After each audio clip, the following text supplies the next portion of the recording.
Hey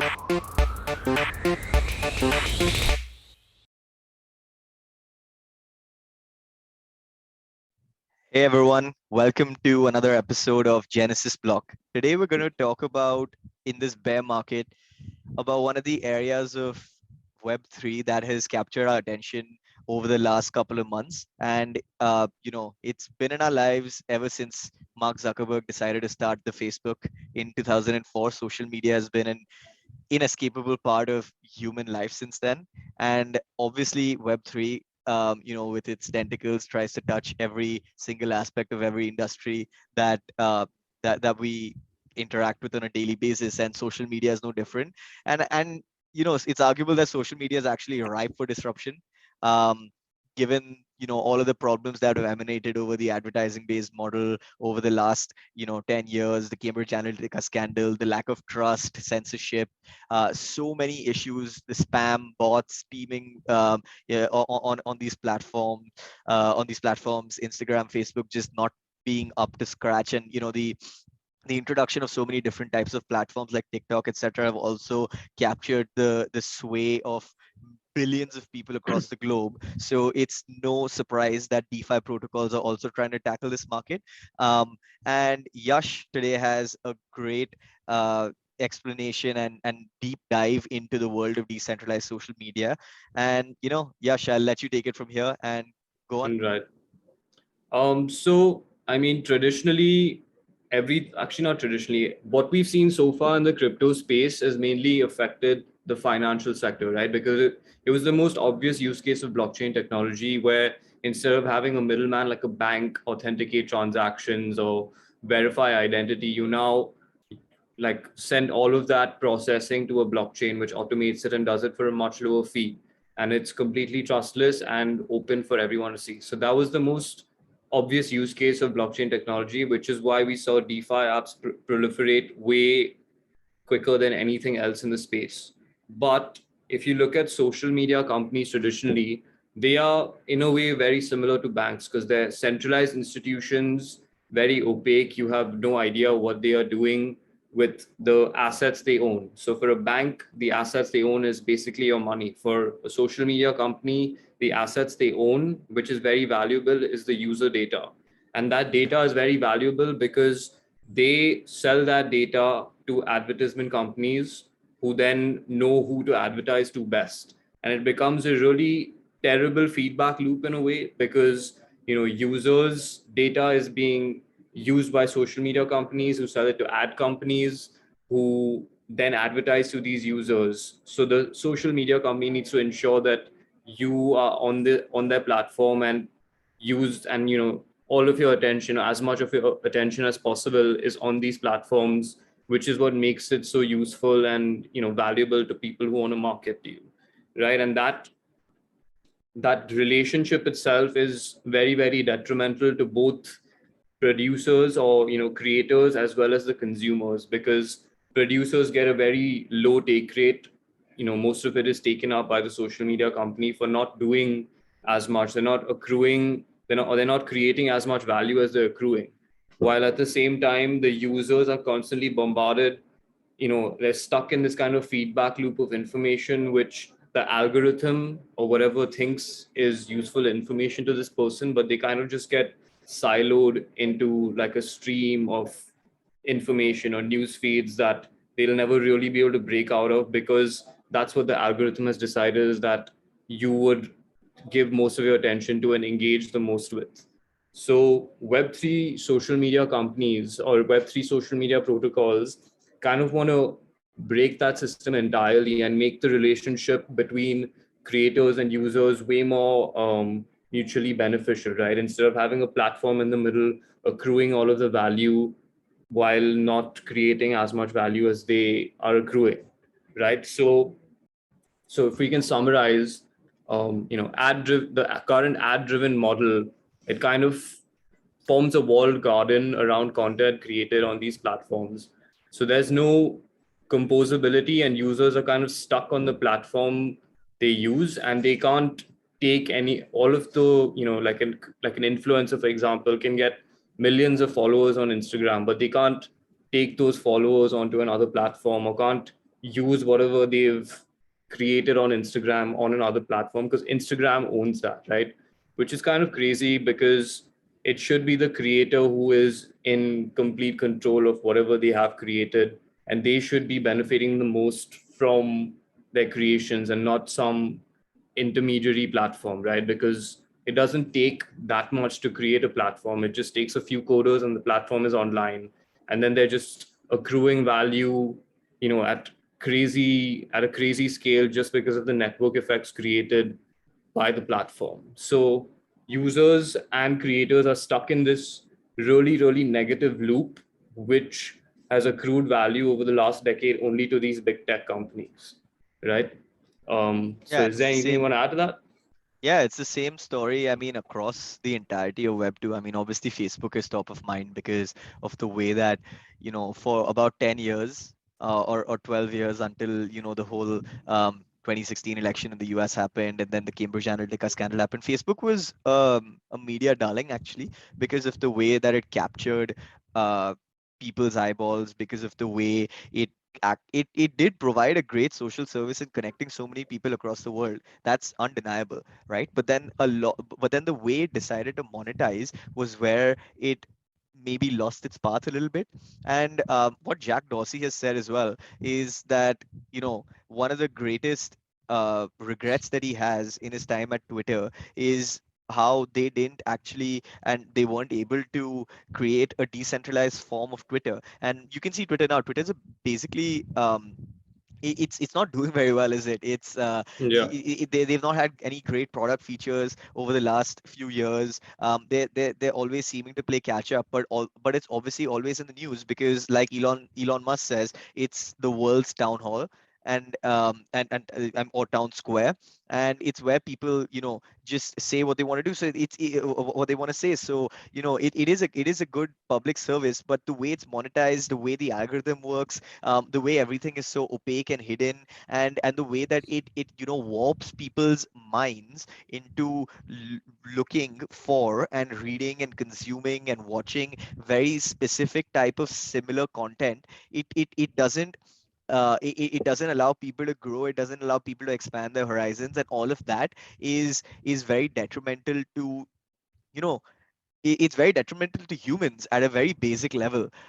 So the problems with social media, that there are so many. And yeah, it's just very interesting to know, and it'll be very interesting to talk about how Web3 or decentralizing this may solve the problems. And I've read a little bit on this. I'm very interested in the topic myself. And it's definitely not solved. We're literally in like the first. It's not. You can't even call this the first innings because Yeah. there's nothing of note that's actually been created. Um, Yet. I mean, there are some very exciting ones. I think you're going to talk about Lens Protocol, which I'm very excited about. But on the on the face of it, there are still many problems that even decentralizing social media do not solve on the face of it. And it's just there are very tricky, thorny problems that need to be addressed around censorship and around what is acceptable or not acceptable, and how much platforms can control how much the users see and engage and interact with, and what can be posted. And these are problems that are not going to go away even if you decentralize social media. But we can talk further about these as you go through describing some Right. of these protocols and how they operate. Right. So now, I mean, we've discussed how, Web2 companies, they basically suck, right? And, I'm sure lots of other people have discussed it, written about it. So, I mean, we don't really need to go into it further. So we can just start discussing how people are trying to transform the social networking or social media industry in the Web3 world. So the way, I mean, any protocol currently is trying to work is that all user interactions are kind of uploaded on a blockchain. User data, all kinds of interactions such as follows, likes, all of these things, they want to upload to a blockchain such that every time this data is uploaded to a blockchain, it's associated with a particular user, a particular creator. And the blockchain kind of serves the purpose of a traditional social media company, but it's obviously decentralized and not in any one person's control. So they want to take away that siloed nature of Web2 companies where, they're walled gardens, as I said, and they control all of the data. And if you want to use that data, you need to be working for one of these companies to be a developer on it. So Web3 wants to open that up and kind of create permissionless systems where people, in a way, already have their data online on a social graph, and developers can come and use that data as they see please if the users are okay with people using that data. So every the users get more control of their data, and the developers find it easier to build on top of, because they don't need to work at a specific tech company to get access to this data. It's already, it's gone from a commodity or a precious resource to kind of a public utility, right? So there's three different protocols we're going to look at today who kind of want to do the same thing and are doing similar things, but in slightly different ways. Um, so the first one is called DSO. DSO is backed by Social Capital, which, as you know, was founded by Chamath. So what they want to do is put all social media data from users on a blockchain instead of in the hands of private companies, which is what I'd said earlier. So how they plan on doing this is, as a user, you can come onto the DSO platform and start using the platform. And all of this user interaction that you're kind of doing with the DSO platform gets uploaded to the DSO platform's blockchain. And after you interact enough with this blockchain, you kind of have a database of your own data, which is uploaded to the blockchain. And then individual companies, if they want to curate and create news feeds for you, they can just use this data with your permission to create, separate customized news feeds for any kind of topic you have an interest in. So let's say something like ESPN or Politico, they can create their own customized feeds which will live on the DSO blockchain, and they can use the data that's been uploaded to the DSO blockchain, which you have allowed them access to curate a feed for you. And they basically, they create this feed by running a node on the blockchain, right? So the way an Ethereum node runner is essentially authenticating transactions on the Ethereum network, the same way these guys would be curating feeds using your data on this network. So in a way, it's kind of similar to DeFi and how it's disrupted traditional finance, where instead of data being private and data kind of being, just on one platform and cannot be transformed or transferred to different platforms, the same way this data can but in, with Ethereum and Bitcoin, that data is now publicly available and can be used across different applications, and is basically composable. The same way these guys can, run nodes and use that data across multiple different curated feeds for you, and essentially create a completely new social experience which does not rely on a centralized company owning your data. Um, so that's very interesting way of working. And basically DSO, and obviously like all of these companies, they still are for profit, and the creators of these protocols obviously, want to make some money out of doing this. No one is doing this for the greater good of, for the benefit of everyone else without benefiting themselves. So the way they do this is called the DSO coin. So the DSO coin is essentially a currency on the DSO network, and it can be used to buy creator coins. So creator coins, are in, my own words, are kind of similar to a fractional NFT of a person. So let's say someone like Elon Musk, he can have maybe 2,000 creator coins, and you can use DSO coins to buy an Elon Musk creator coin, which is how Elon Musk, the creator, earns money on the platform, unlike a traditional platform where, influencers and creators are paid according to what the platform deems fit for themselves.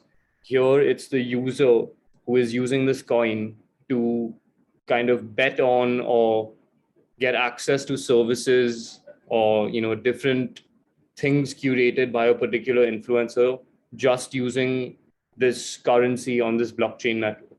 So, right, it's a completely new way of monetizing where you don't rely on ad revenue to make money. You don't rely on selling things to people to make money. You are relying on your own creativity, and people are rewarding you for that, which is kind of crazy. So the different things the creator coins would allow you to do are, you can have a system of premium messages where only people who hold your creator coin get access to premium messages, premium content, all that kind of stuff, which you can do in the traditional world, but this is kind of open source, so no one owns that data, right? It's in the hands of the creator himself, and he gets to choose who gets to see his data, unlike a traditional platform where it's up to the platform, and it's completely different model anyway of marketing and monetizing yourself. um, and then uh, DSO also wants to kind of close the loop um, in a way. So let me explain this a little better.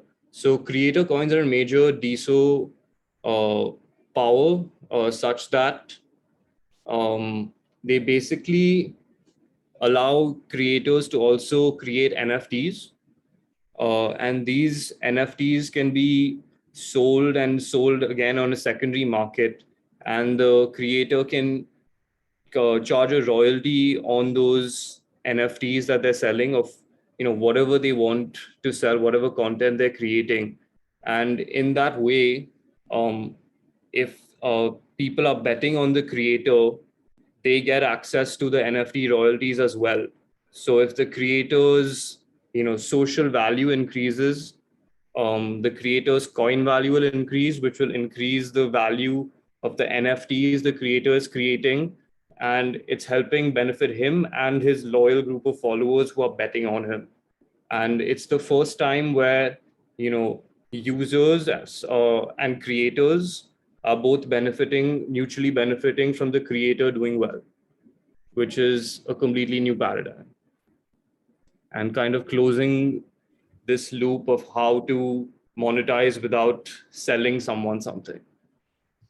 Yeah, I think one question that I'd have is what is the actual utility of this DSO coin? I mean, if you're going to use the DSO coin to buy the creator coins, it just seems like there's no actual utility to it. Like, why would you not just use Ethereum or like ETH or a stable coin Oh, or so the DSO coin is like the currency of the DSO blockchain, right? It's not, it's its separate blockchain. So DSO is like an L1 blockchain, and the DSO coin is the currency of that blockchain, the same way ETH is the currency of the Ethereum blockchain. So you need it to transact on the DSO L1 network. and just stepping a layer back then layer back, which is ironic, but what is the need to do this on their own specific blockchain? I mean, like, what is so the yeah. um, So basically, all these interactions that I'm talking about, they're all going to be on chain, right? So basically, every block transaction, it requires space, and it requires, people validating that. And unless it's a high throughput blockchain, you can't be validating and uploading so many transactions to a blockchain, right? So something like Ethereum or even a scaling solution like Polygon would not be able to handle the amount of data that would need to be uploaded to each block for a social media networking site, right? Because the network will grow exponentially as users come on it, and those interactions would also grow exponentially. And current, mainstream blockchains just cannot handle that kind of velocity the way a blockchain designed specifically for something like this would be able to. I think, yeah, I mean, I think that's an argument that's been made many times. I don't know if I fully buy into it, just because I mean, the one of the main considerations is that these blockchains with high throughput, they have to make one of those trade-offs, right? Like, Of we know about course. the Yeah. blockchain trilemma. Yeah. They're going to be Yeah. making a trade-off. Now, Absolutely. you need to see what type of trade-off they're making. Secondly, like you are as decentralized as the least decentralized part of your stack. Now you Right. need to see, there needs to be a good assessment of this blockchain, and how many validators they are, what the consensus mechanism they use is, how exactly the DeSo blockchain works. And I mean, I obviously haven't gone into full details around that. But I think that it's an important consideration, because I think everyone and their dog is trying to spin up a blockchain for every single application that they want. Now there are many different types of solutions that are available. Now, if there's, if, for example, for DSO, if there wasn't a blockchain that met the requirements, then fair enough, right? I think it makes sense to, create. I guess to a certain extent, it makes sense to create a purpose-built blockchain for that. I mean, Flow has done it for NFTs. Yeah. Obviously, Axie created the Ronin sidechain for to process their transactions, but how well that's worked out also is a question that's up in the air. But I think that without like a strong reason and a specific use case, and I guess that this does fall into like a specific use case camp, but like I still don't fully buy the rationale of creating your own blockchain for this at this point, especially because you don't know how the space is going to evolve. And I'm just being a bit cynical as well, because of what's happened over the last couple of months. And also, it is important to be cynical and critical of these base questions, because they define how the product is going to evolve. They define how the team is set up, that is creating DSO, etc., etc. And if there's a better way of doing it, an easier way without having to build your own blockchain, apart from oh, so I'm building my own blockchain, so someone's going to give me funding reasons. Yeah. I think that's important to be very, very clear and crisp on that. And I don't know if you've like gone into detail around that. Obviously, if you haven't, that's completely okay. But like, all I'm trying to do is point out that this is a question that needs to be critically answered, and like it needs to be airtight reasoning for creating their own blockchain before I buy into the fact that it's absolutely necessary to do so. Right. I mean, I don't think it's absolutely necessary to do so, because I mean that's just the model they have applied to, their particular protocol, right? So, I mean, their rationale is that you kind of have this currency on top which you can use to buy creator coins, which are in a way NFTs, and then everything else that a creator releases in the form of NFTs, it accrues value to anyone who owns the creator coin. So if people want to spend their this currency on this network, they would need to be incentivized to do so, right? And the only way that happens if there are network effects and everyone else they know is using this platform and kind of interacting with creators in a different way, where they follow their favorite people much more intensely than they used to. So in a way, like if let's say I love Elon Musk, I can buy an Elon Musk creator coin, and if Elon Musk, does something that increases his social value, that'll kind of translate into the NFTs that he creates, which are basically the different kinds of, um, it's just his creative outlet, and that's reflected in the form of NFTs that he's creating. You can be rewarded for holding that creator coin, right? So the value of the DSO coin is that people would want to spend it to support creators and earn along with those creators, Yeah, so I'm like, so right? that I that mean, so yeah. you don't need the DSO coin. It could be any other blockchain's currency which you would need to operate. Let's say it was built on top of Ethereum. You would just need to use ETH to buy the creator coin, and then you will still get the same value Exactly. accrual to yourself, right? So Yeah, so it could be yeah. it could be a way for the team to raise money, to make money, because not everyone fully understands why a token has the value it does. It's a lot of hype and speculation still in this space. So yeah, I mean, I don't think it's absolutely necessary either, but I'm sure they had their own reasons for doing it. But I Yeah, mean, if you look at the price of DSO, you can see that it's not benefited them at all for having a coin like that, right? It's yeah, only plummeted since it went public. So yeah. Yeah. So yeah, so in my opinion, right, like around this, if you just get down to brass tacks, um, the way the DSO coin accrues value is if more people buy the DSO coin and use it on the DSO network to buy creator coins. Yeah.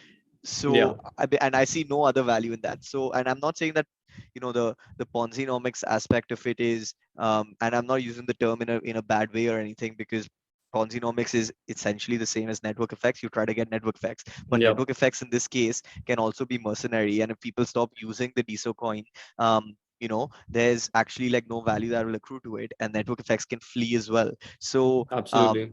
it's not, in my eyes, something that makes too much sense, especially seeing, the pitfalls of, this type of system where, people can flee in a panic, or the value only increases up until, as the number of users keep increasing.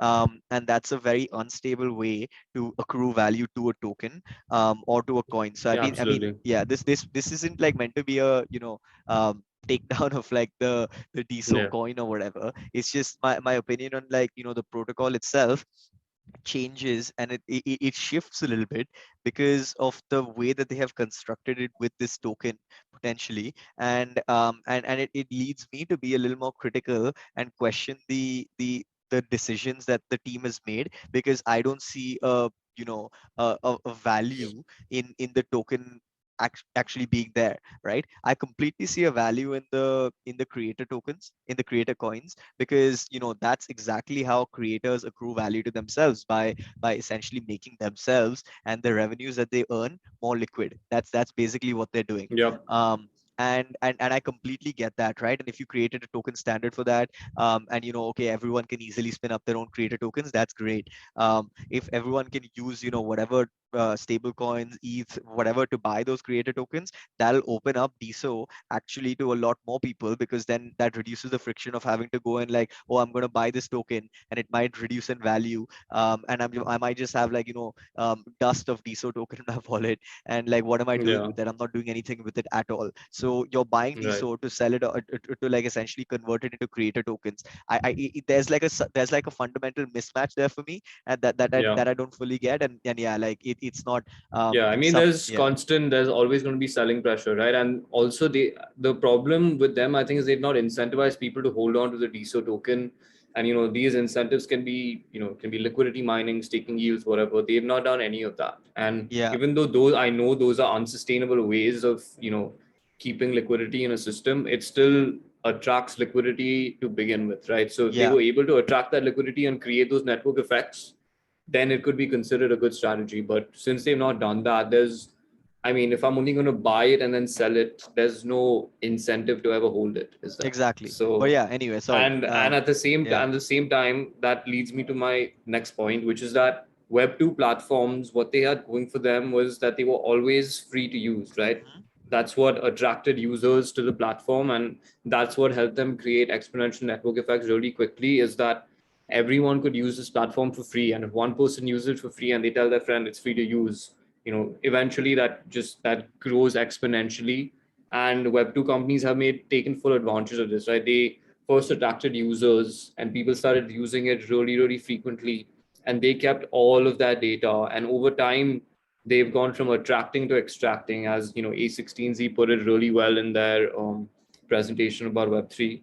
Web2 companies attract first and then they extract later. So Mhm. we are now in the extract phase where everyone is realizing, what these companies exactly are doing with our data, and how, this was, good to begin with because we all got a free utility and it was a new way to interact with people all over the world. But now we know that there can be a better model for this exact same thing in the Web3 world, which is Exactly. yeah, which is what we're trying to discuss today. So Diso was the one of the first few to start a Web3 social media company, which is a protocol, which is why I think they were a little too soon to market, and they didn't fully iron out their design choices and how exactly the system will work. And I also think they didn't do enough to attract people to this network in the first place. So yeah, I guess DSO in a way seems like a failed experiment, but it was a necessary experiment because it shows us what doesn't work in this space. Failed And experiments are critical. exactly. Only, you'll fail 1,000 times and then you'll finally realize what actually works. Yeah. So now moving on to the next one is called Lens Protocol. So Lens Protocol is a composable and permissionless social graph, and it's built on top of the Polygon blockchain. So there goes your first concern. It's built on a legit blockchain. Um, so it's designed. So Well, basically, yeah. Lens Protocol, it kind of empowers user to kind of create a social graph for themselves. So what they do really well is basically this. Sorry, let me just, yeah.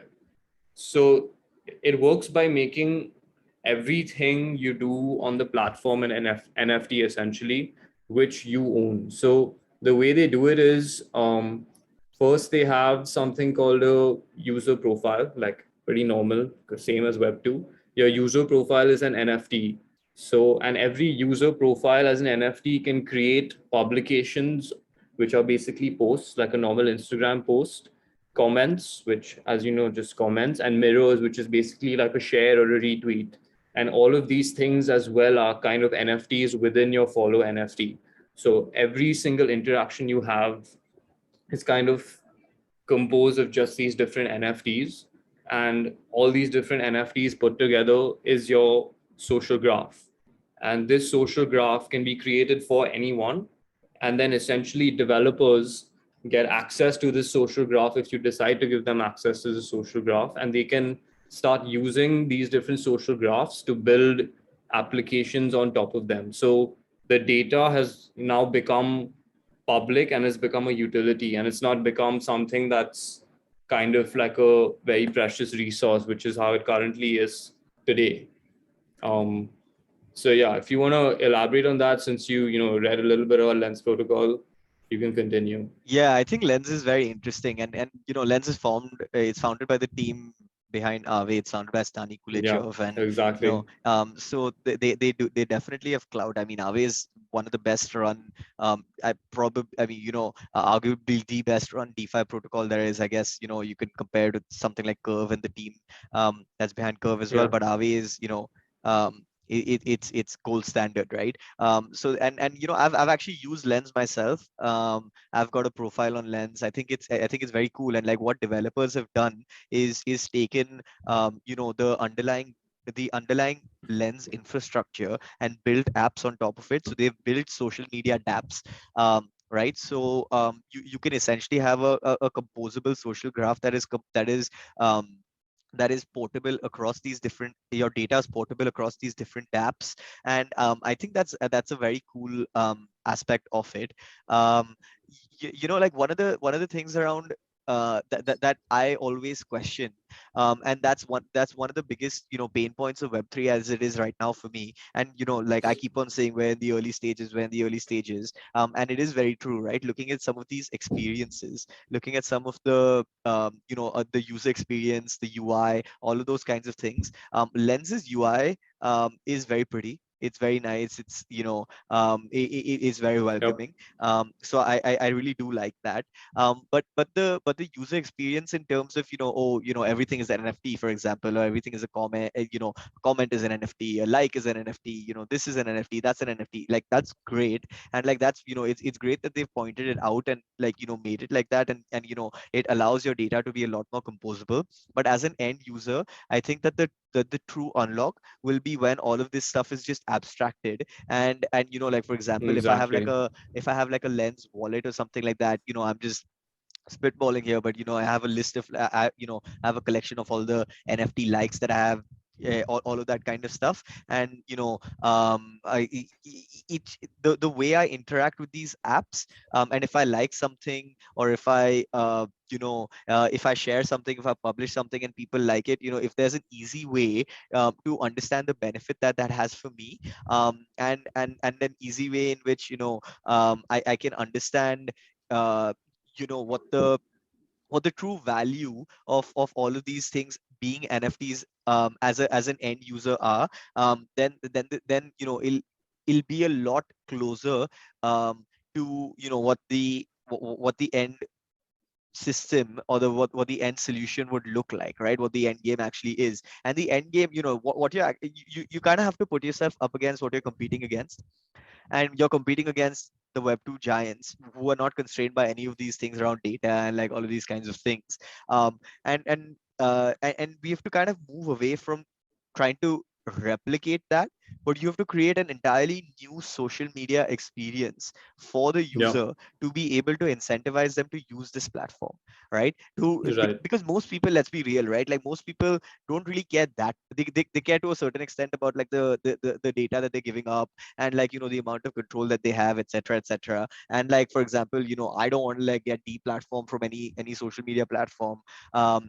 I would like to own my profile, I would like to own all of these things, and like I recognize that these are problems, but on a fundamental level, unless like the UI UX and the experience are completely novel and easy to use, I'm not really going to use Lens just because it like allows me to use my data, because the experience that I'm using that data for is not up to snuff. So I think that it's amazing that we're building a base layer for this, but the next unlock and what we have to kind of look out for is that clutch application, is that it's the one that like it's the light bulb, it's the one that it's the magnet that pulls you towards yeah and using that application, and essentially interacting with social media in a completely different way. And I think Lens provides the correct base layer for that. And it's I'm like a big fan of the team, and of the way that they've gone about this right now. But there's obviously the base layer is there, and value will accrue to Lens, and the way that data is used.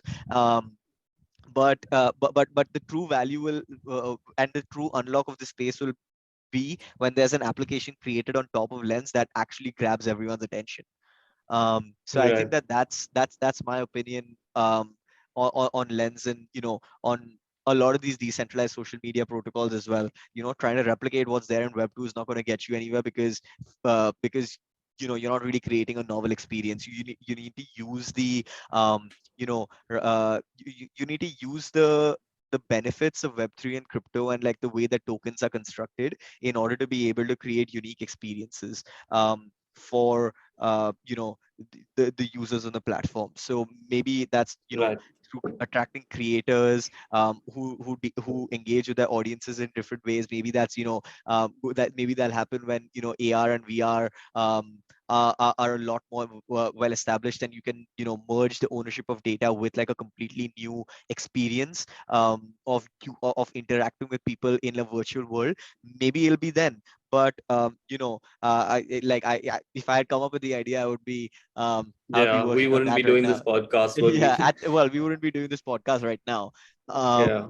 But like but at a very high level, at a trend level, I feel that that's what this space needs to go towards, and that's what I believe it will go towards, if the Right. technology evolves correctly, and if we get lucky, I guess. Right.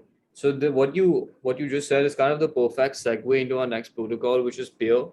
So peer kind of is different from these two protocols in that they want to handle the entire social experience from end to end, right? They don't want to just create the base layer, and they don't want to just create the dApps. They want to create the base layer and then kind of uh, not not they don't control it, but they want to create it and ensure that the entire ecosystem is kind of connected end to end, and it's a very seamless experience. So peer, what they're kind of doing differently is, if you look at your news feed right now on Instagram, it's only kind of curated by time, right? Like, so you're seeing in a way the newest or the most featured posts for you earliest, and then as you go down you see posts that were posted a little before in time. So your only kind of vector to go through your entire news feed is time. What peer is doing differently is that they want you to be able to browse your social media experience by time and space. And what does that mean exactly is that, of course, like in a general normal social media app, you will be able to see posts in a chronological order, but you'd also be able to flip through content that is closer and further away from your interests, which is kind of crazy, right? Because the current problem in news feeds is you're just completely siloed in the data into like the posts and stuff that you always see on a regular basis. So every time I open Instagram, I don't know what I'm going to see, but I know in general the themes I will see, and it'll be about maybe football, it'll be about crypto, it'll be news, it'll be memes, it'll be very general stuff, and most of us are seeing the same stuff, and you share the same stuff with the people and everyone kind of ends up in this whole, and people are segregated from each other, and social media is just accentuating that segregation. What Peer is doing is that they're making it very easy for you to browse between, like, further and closer to your interests. So the further you swipe, the further away you're going from your traditional social graph in a way. And this interaction, or this fundamental change that they've made, they kind of want to incorporate that into their entire roadmap. So, what exactly is their roadmap? They don't want to just create a social media app, they want to create a social media experience. And that experience would translate to the metaverse, or when AR and VR become mainstream. And they're trying to picture what social media interactions would be like in a 3D world, right? In a 3D world, you have much more room to kind of play with and create a completely new design, right? It doesn't just have to be one continuous feed.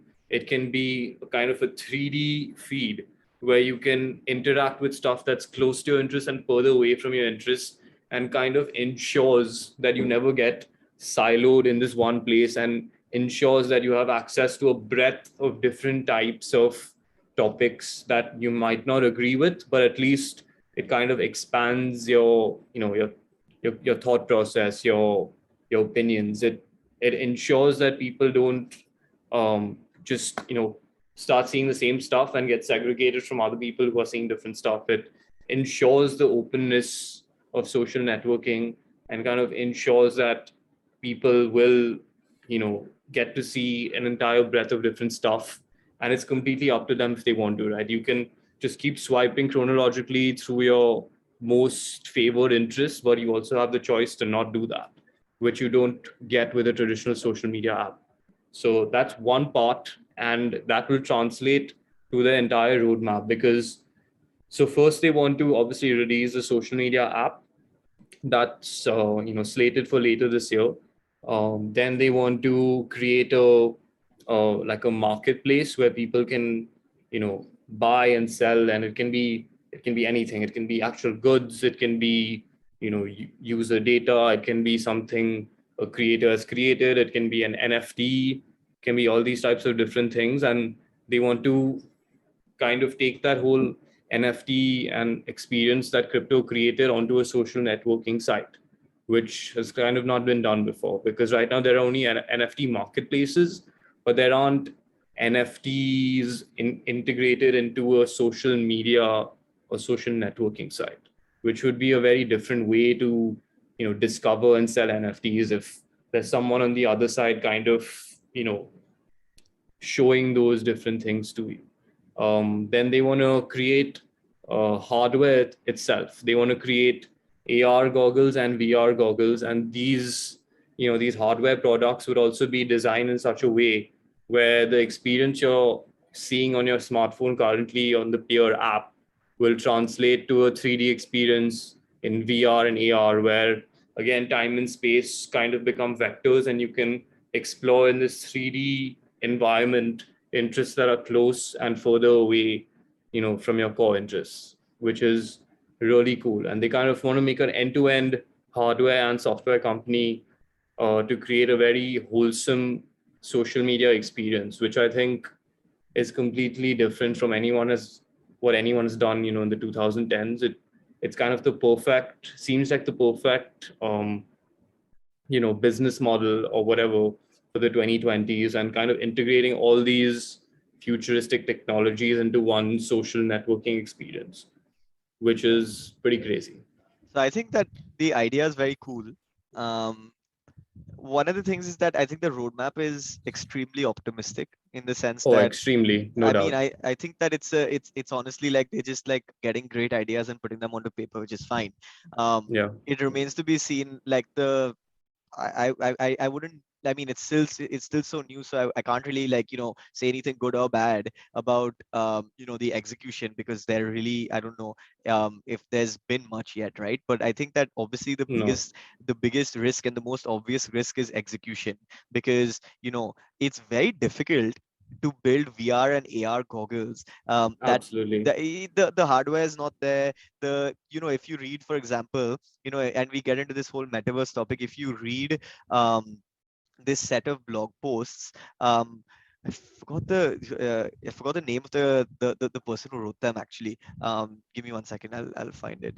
Um, but essentially, right? Like there's a set of blog posts by Matthew Ball, actually. Yes, by Matthew Ball. Oh, of Which course. yeah, which talks about it's literally like the foundational reading that you need to do if you want to learn anything about the metaverse and like where it's going and how it may look. And there's so much that needs to be solved for before there's anything close to any type of metaverse like people have been talking about. And the hardware and compute requirements are staggering, right? Now companies as big as Meta are pouring significant amounts of money into developing these types of hardware, and into this type of hardware, into trying to make the price go lower, essentially passing the hump of like of essentially like disruptive innovation, where the innovation gets to a point where it's cheap enough to be widely distributed. Now if these companies are pouring so much money in when they're so cash rich and they have so much money to burn, that they're losing so much money on these, then it makes me wonder how peer um, how much have they actually thought about this roadmap, in the sense that they say, oh, we're going to put in VR and AR goggles with 3D experiences. Like, fine, like even I can, dream up some science fiction stuff and put it into a roadmap, and and like go like, oh, we're going to be doing all of these things. And honestly, I don't want to knock them, because I don't know the team, I don't know any of this, and the ideas are great, right? But there's a difference between ideas, and there's a difference between what is actually achievable and what is reality. And I think there's a big gulf between that right now. And some of these things, again, like the same thing around DSO, right? It makes me question what their focus is currently on. Is their focus like they're trying to make an end-to-end experience? That's completely fine. But but for a company, for a startup, for a protocol to grow, they need to focus on one thing and be really good at it, and then Yeah, gain a user base, gain money, and then expand. Like that's how that works. And it's amazing that they have all of these things on their roadmap. But what would be more convincing for me is if they actually focused on one aspect of this roadmap and worked hard as hell to make that aspect come to life, and to commercialize that, to market that correctly, to get enough users on boarded, to figure out all of these thorny philosophical issues that are there with social media, right? And I think that that's what I want to touch upon next, after finish chatting about peer, because there are so many. Social media is not only it's not only about the hardware, software, or like the user experience. It's actually, at the end of the day, a lot of it is about your philosophy and the philosophical experience that you have in interacting with other human beings on a platform, that it can just be lots of loud voices, abuse. It can be a lot of education and like humor. There's so much to it, and and social media is literally the crux of humanity. That means there's so much messiness, and there's so much that you need to kind of sort out before you can before you can dream about making like the ideal social media, right? And no one's saying, and I don't think that the peer team themselves would say, oh, we're trying to create like an ideal form of social media or whatever. But but the point is that there is so much that needs to be done before you think about things like AR and VR, and these types of experiences, that makes me question how these how their roadmap is going to look, and how they're going to actually be able to execute. And it's why, because it's why I think that, like, out of the three that we've discussed, I'm more bullish on Lens. It's because I'm more confident in the team. I'm confident in the problem that they're trying to solve, and the problem trying to solve is very it's pinpointed. They're creating a base layer. They're creating the infrastructure for apps, right? They're not trying to create an app. They're not trying to solve every single problem. They're focusing on a problem, and they're trying right. to execute. And it's why I think that it's important to not get caught up in the hype and like try to put every buzzword into what you're trying to solve, but actually zone in on one problem and try to be bloody good at that at solving that problem. Right. So, I mean, so DSO and Peer, they both want to run on their own L1 blockchains, and they both want to have, so DSO already has the DSO coin, and Peer also wants to have a coin called PMC, which would be called Peer Metaverse coin, which would be used for all kinds of, any kind of access to anything, all kinds of interactions, creators being rewarded, all of those, payments, interactions would happen in this currency, right? And I think the problem with that is, like, although these might be high throughput blockchains, security is one of the most crucial things in crypto, right? It's been shown time and again that protocols that kind of skimp on security, or just aren't secure enough from a design standpoint, usually do get exploited, because there are people smart enough who can exploit it. So if you build a social media protocol on top of, and you expect billions of users on it, it has to be completely secure. So, like, I mean, I'm not saying Facebook and Twitter are completely secure. And, I'm sure they've had, there's lots of user breaches and, even unethical use of data and stuff like that. They do all of that. But why would you want to repeat those same mistakes and, kind of lead us to a situation where we can face those same problems of users data being exploited, or the blockchain itself being hacked, and coins getting stolen? It could actually lead us to entirely new attack vectors which would not be possible in web 2. So yeah, I agree with you. Lens protocol, it's built on Polygon, so in a way it's kind of inheriting Ethereum's security. And they also are not releasing a token just for the sake of releasing a token. Exactly.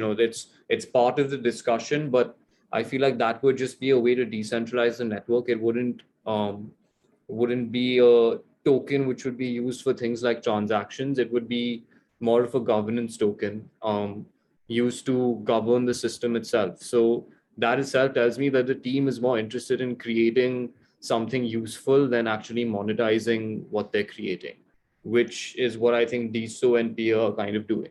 And Peer in has gone even further. They've laid out this entire roadmap, and I don't think it would be incredibly hard for them to execute that roadmap. I think that roadmap was created in the first place so that they could raise more money, Yeah. right? Like, they've kind of gone the other way. Instead of having a product, one product or one service, and being really good at it and making money, and then attracting attention, they are attracting attention by promising very, The very big world. things and hoping that people will kind of give them huge sums of money in the hopes that these guys can execute it. So I Yeah. know Pio has the grandest vision, but also the highest risk of execution failure.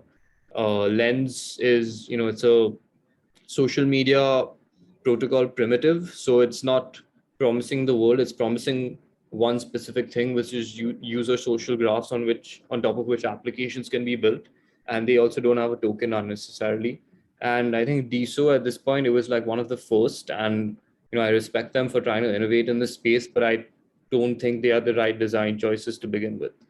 So Yeah. yeah, overall, I agree with you. I am bullish, most bullish on Lens from these three, for Yeah, sure. and I think I think that like just following on from that, right? It's there are so many thorny issues that need to get sorted out with social media. I mean, like what is censorship to one person might not be censorship to another. For example, what is people getting deplatformed, all the abuse, all the spam on Twitter, on Instagram, all the all the DMs that you get that you just go in the ignore pile.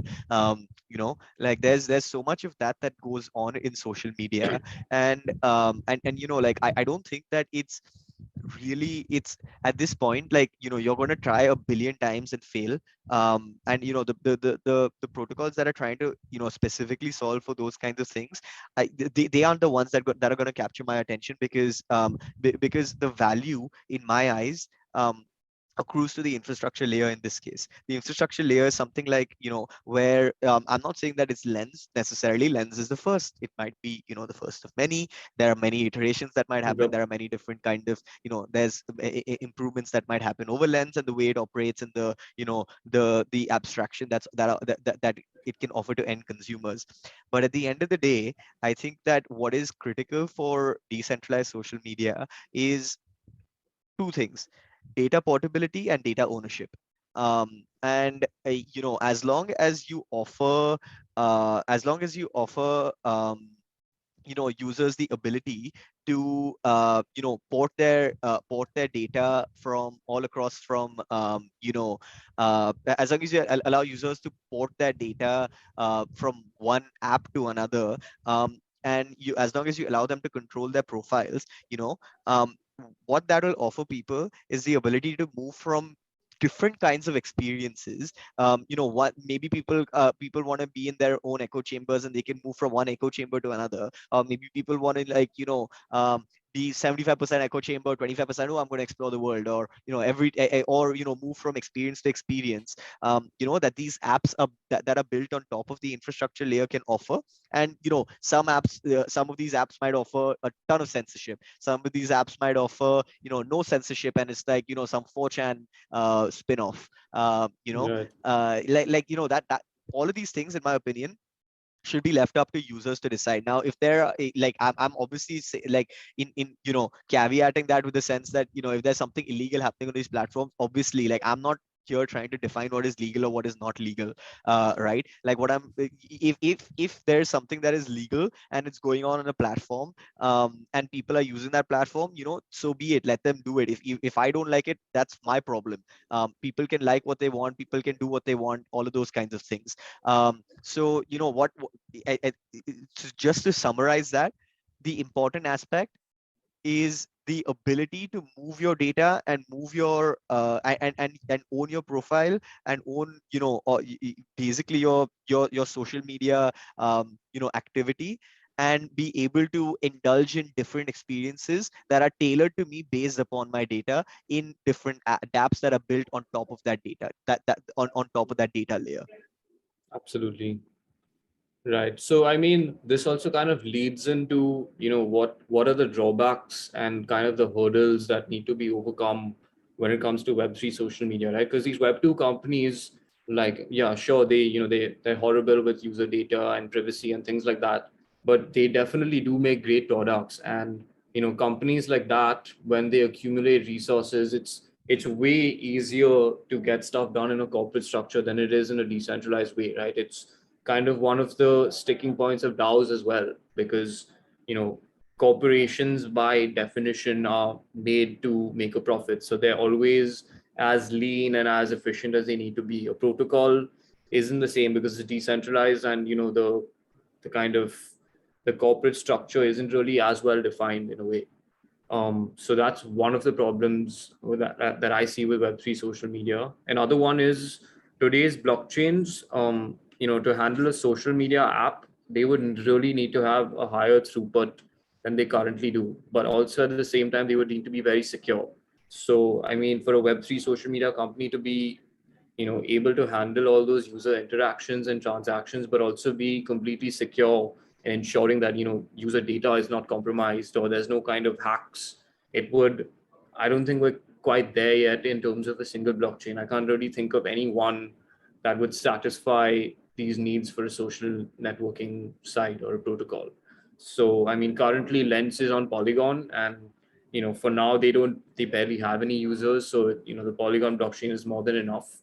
But in the future, if this happens to scale and they start building dApps on top of the Lens protocol, which is on top of the Polygon blockchain, it would be tough for them to use all that blocks, to they would be expensive to pay for that Polygon block space, and Definitely. by extension the Ethereum block space, right? So maybe Yeah. in the future, once ZK becomes more mainstream and they figure out the kinks, then it could be ported over from Polygon to another ZK Yeah. chain and still inherit Ethereum's security.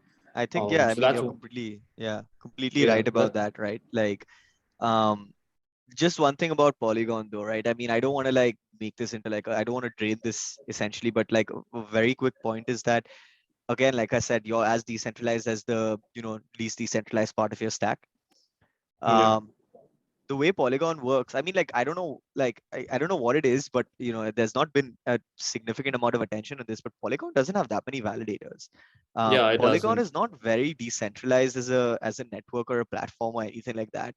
And I mean, like there are lots of ETH maxis or bulls or whatever who keep on going like, oh, these layer twos, whatever. But um, I think that like I kind of concur with Emin Gunsere, who's the the founder of Avalanche in the sense that like and that's also like taken with a pinch of salt considering Avalanche is launching their own rollups. Yeah, But e- each layer 2 needs to be very decentralized and have a lot of validators in order to ensure the decentralization of the transactions that are posted onto the Ethereum network itself. Now, if there are not yeah, many validators for Polygon, then the transactions that happen on Polygon, even if they're bundled up and posted onto the Ethereum network, those transactions are not very decentralized. So you can't just say that yeah, it automatically is decentralized because it's on a layer 2 that is or like like a roll up or a side chain or whatever these terminologies are. There's so many of them. yeah, It's not very clear that that this is the most decentralized aspect of it. I mean, it doesn't make complete sense to me. um to yeah, it doesn't make complete sense to me basically to just claim decentralization just because you're built on a layer 2 of Ethereum. That's basically it. And I think that that's yeah. an important point to keep in mind before you extol the virtues of being decentralized social media completely. Like I think you kind of have to recognize the Yeah. pitfalls of building on some of these platforms. I think they picked Polygon because another layer one chain, they all have their advantages, but at the same time they are not handling the level of transaction volume, and the block space of these other layer one blockchains is not as coveted as Ethereum's block space, right? And at the end of the day, if Polygon's not really had any significant security issues, and it's the most mainstream layer two for Ethereum as of now, right? Because other layer twos, they don't have a native token and stuff like that, and they're still in their infancy.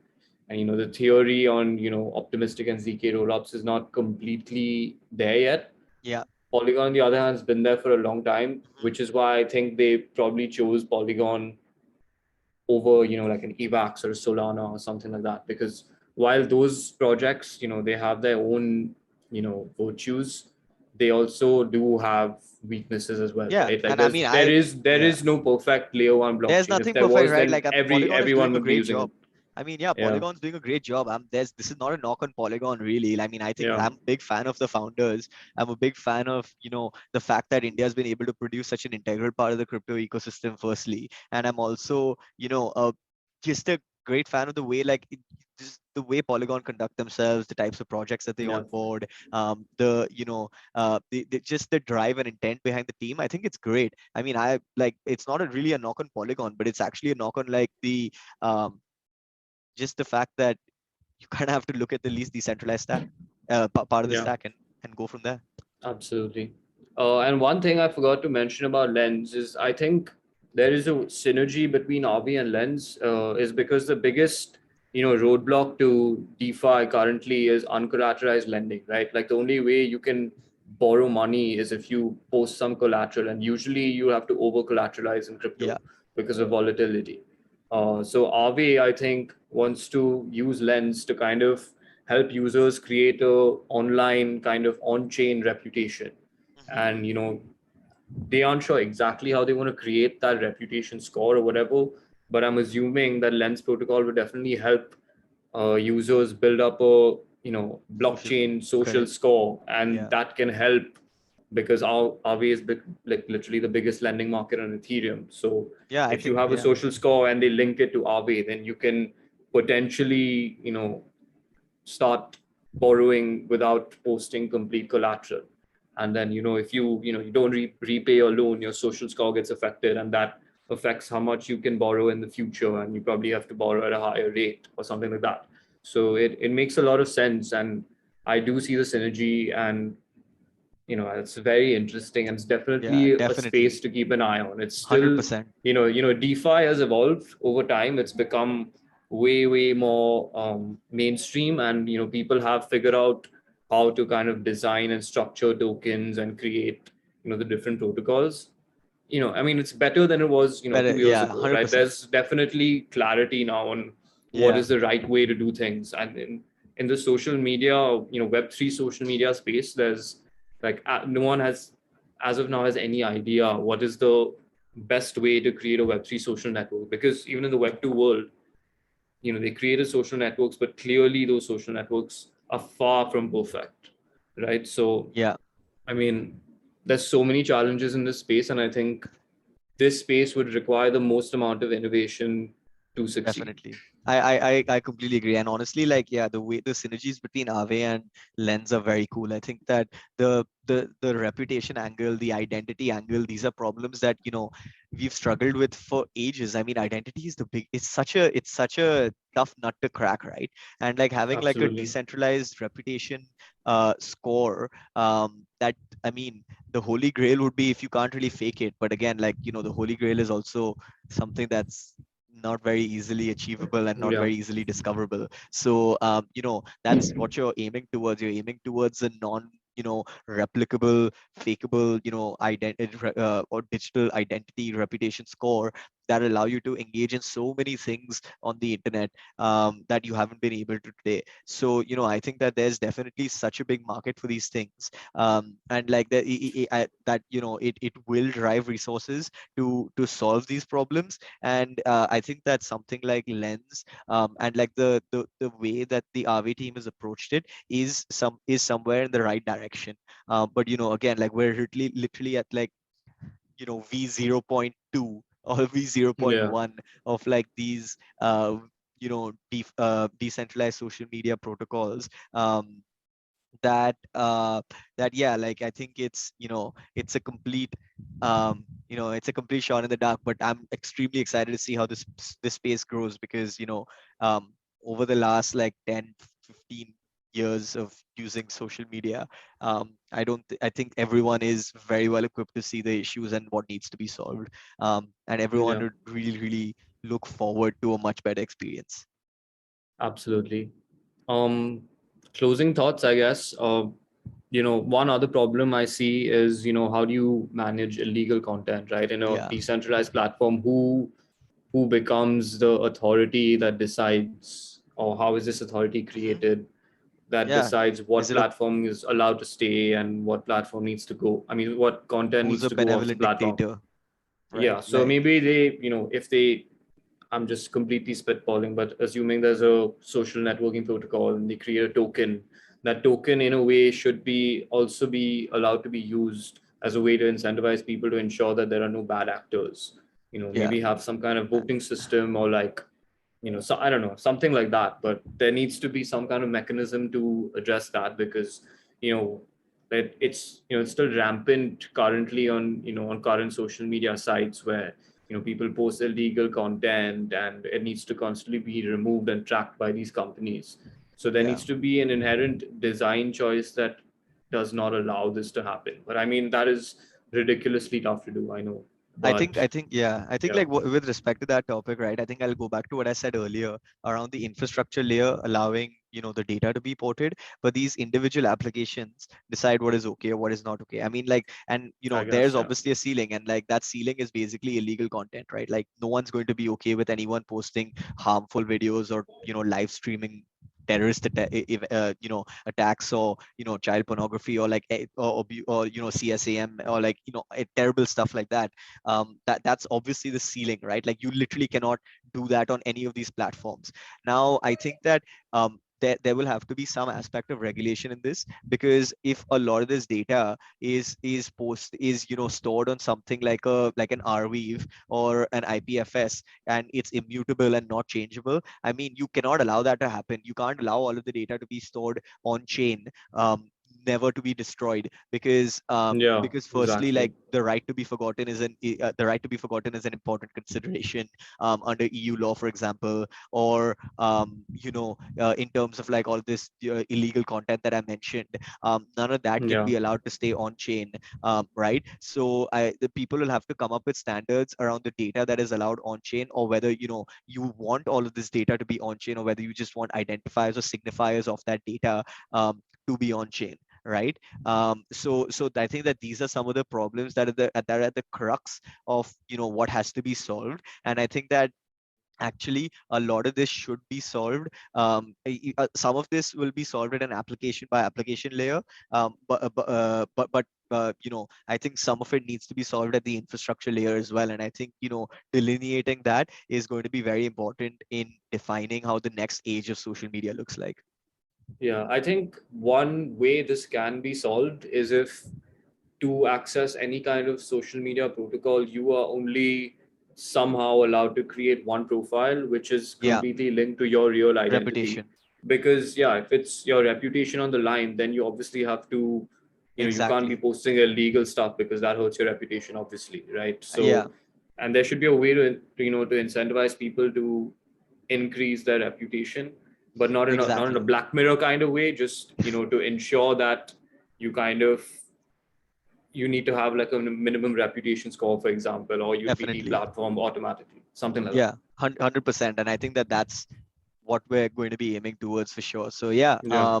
I think that just closing thoughts. I think this has been a really, really interesting conversation. Yep. Decentralized social media is something that's um, been at the top of my interests for a very long time. Well, I guess social media has been very interesting to me for a long time, and when it meshes with Web3, I think that that's really good.